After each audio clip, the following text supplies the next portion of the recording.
Hi, my name is Ann Kagris, and this is my third video.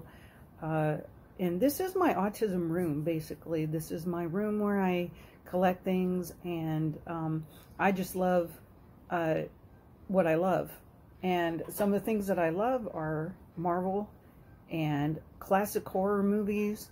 I grew up absolutely loving the old, really scary black and white movies. So I've continued that, and I love collecting. So my room is filled with all kinds of things, as you can see, that I absolutely love, and it's full of what makes me happy. And so whenever I want to kind of get away from the world, I come in here and I sit and I just take it all in.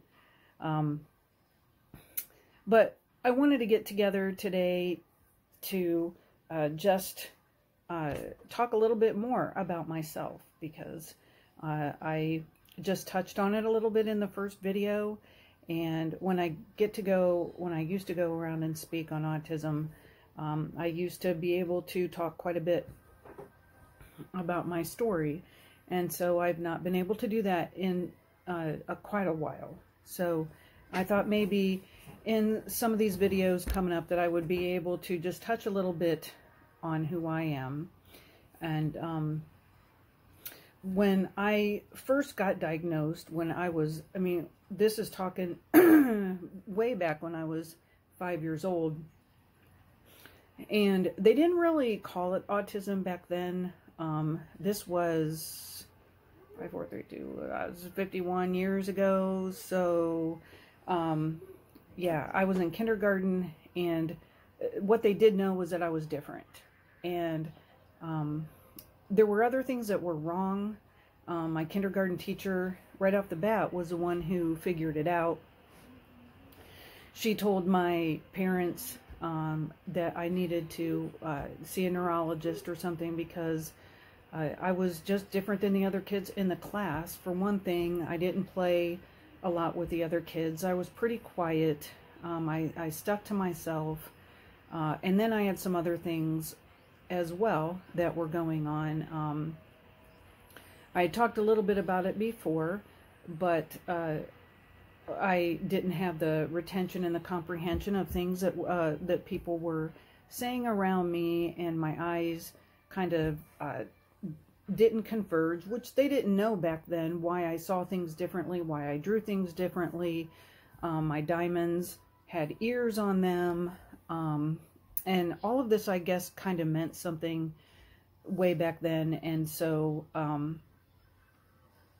they started to look further into what was going on. Now, they didn't ever call it autism when I was growing up.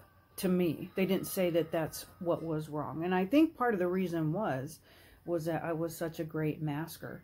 I had learned so young that masking, which means to fit in, pretend, act like as if nothing is wrong, even though your insides are screaming that something's wrong. And I was really good at pretending that nothing was wrong. So people really didn't pick up on it. And I went to high school and I went to college, and I pretended all the time. When I got older in college and a lot through high school, I did a lot of negative things, like drinking and things like that, that really helped me be able to fit in and be more social. And so I think that helped kind of mask what was going on as well.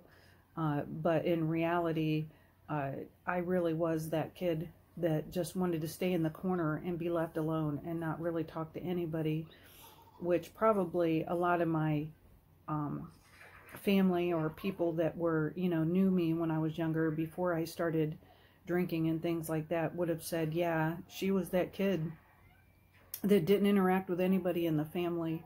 And I just wished that I was invisible, even though I deeply loved them and I wanted to interact. I wanted to figure out how to interact. I wanted somebody to come and sit by me and start the conversation, because I just didn't know how to do that. So it was really, I would say scary, actually, if you're somebody with autism, that you're in a room full of people and you just want to be invisible, and you have people coming up to you trying to start conversations, or walking by you and wanting you to start conversations. There were people that I really believe thought that I was just aloof, that I just was rude, or that I didn't care about other people. And at my last job that I had, which I still have, I'm just on leave for at the moment, but because of the pandemic, but while I was there physically, in person, every day, even though it was a place that was full of people with autism, I still struggled on a daily basis to go around to everybody and talk to them and figure out what to say, and go into a room, and it was a very comfortable place, but I still, even with that, struggled. So in order for us to get along, in the world, I would say most of us have figured out what to do, whatever works for us, in order to make it.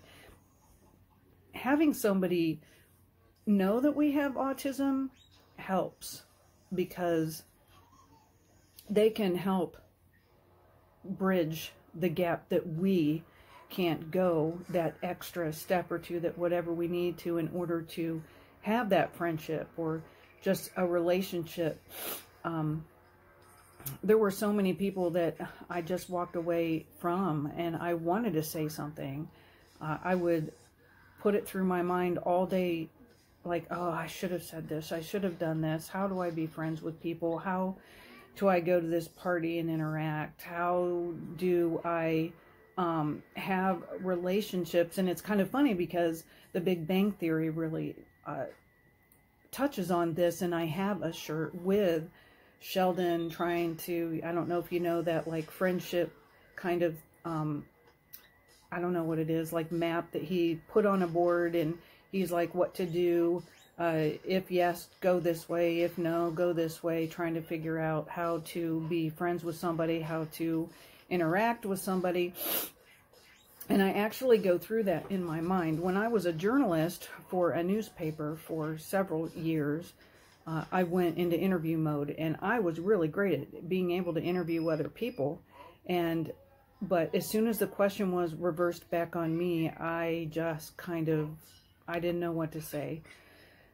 But I still, to this day, will think, okay, what would I have done if I was interviewing for the newspaper? And I would start to go into interview mode and know what questions that other people would want to know, what their answers, what would lead to a regular conversation. And it's like this map that I kind of picture in my brain, and I can see it all figured out in pictures in my head, what paths I need to take in order for this conversation to happen. And I can't tell you how many times I've started the conversation and been like, oh, geez, that's not what I meant. I thought I had it all planned in my head. I thought what direction I was going to go, but it totally went the wrong way because I said the wrong thing. So, and then the whole conversation is gone kaput in my head. So, anyway, masking is a really big deal for me, and I learned it even back in kindergarten when they were saying, you know, there's something really wrong with this kid. How do we help her? And my kindergarten teacher said this, that she, out of all of her years of teaching kindergarten, and she came to my master's party when I got my master's degree, so she stuck with me all the way till I had, 40 years old before she passed away.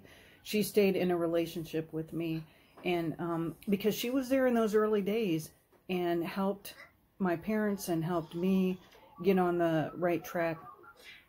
And if anybody that went to my school, Mrs. White, she was an amazing teacher that went way over and beyond what most teachers do. But she had said in all of her years that I was probably one of the most cautious kids she had ever met. I wouldn't talk. And when she went around, she asked everybody, you know, the kids to say their address. I was that kid that I was scared to death, and I wouldn't give her my address. And all she was trying to do was, you know, you go around, you make sure kids know their names, ages, you know, addresses and all that kind of stuff, and phone numbers. And I just looked at her like a deer in headlights, and I would not give her the information. And I didn't talk until I was older anyway. So, I mean, it just, communicating with others was very difficult to me. Now, the neurologist did say that my disabilities were significant and that I probably would not graduate high school.